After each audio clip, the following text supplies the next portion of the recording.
একজন নেতা, তিনি নিজেকে অনেক বড় হিসেবে দাবি করে, কিন্তু তিনি কি আপনাদের সাথে ছিল? যখন দেশের সংকটকালীন মুহূর্ত ছিল তিনি মুসলেকা দিয়ে দেশের জনগণকে ছেড়ে পালাইছে। আবার জুলাই বিপ্লব, আমার শহীদ আবু সাইদ, শহীদ আলী রায়হান, শহীদ শান্তের আত্মত্যাগের মাধ্যমে নতুন বাংলাদেশ পাওয়ার পরে ১.৫ বছরে সেই দেশে আসতে পারেনি। এরপরে পার্শ্ববর্তী দেশে মুসলেকা দিয়ে আবার দেশে আসছে। সুতরাং নেতা চিনতে ভুল করলে আমাদেরকে আবার ফেসিবাদের মধ্য দিয়ে যেতে হবে। রংপুরের মানুষদেরকে ভীষণ ভালোবাসি আমি। বিশ্ববিদ্যালয়ে রংপুরের আমার যারা বন্ধু, বড় ভাই, ছোট ভাই, যাদেরকে দেখেছি, খুবই অমায়িক মানুষ।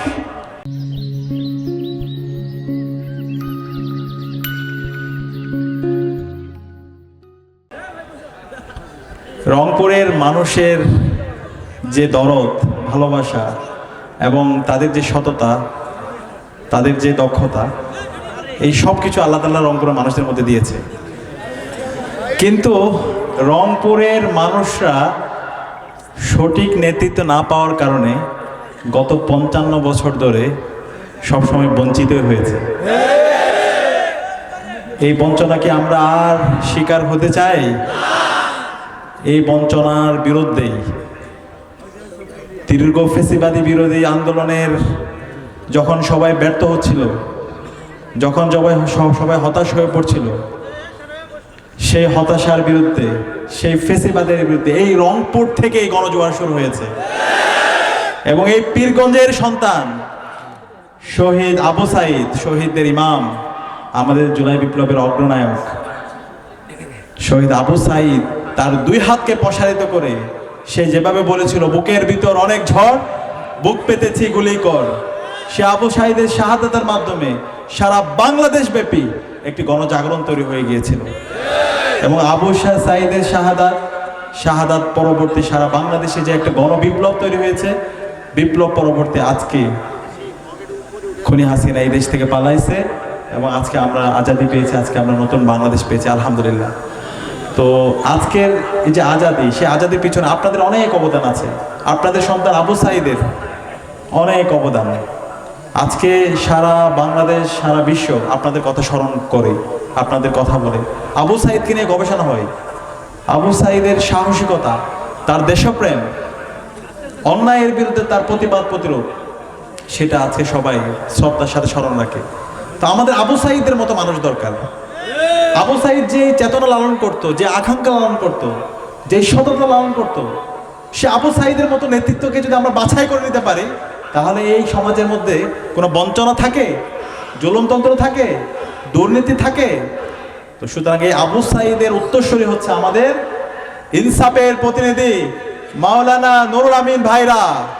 আমরা কি পারবো আগামী 12ই ফেব্রুয়ারি ইনসাফের প্রতিনিধি দাঁড়িপাল্লার কান্ডারি আবু সাইদের উত্তরসূরি মাওলানা নুরুল আমিন ভাইকে ব্যবধানে বিজয় করতে? ইনশাআল্লাহ, ইনশাআল্লাহ আমাদেরকে করতেই হবে। আমরা আর প্রতারিত হতে চাই না।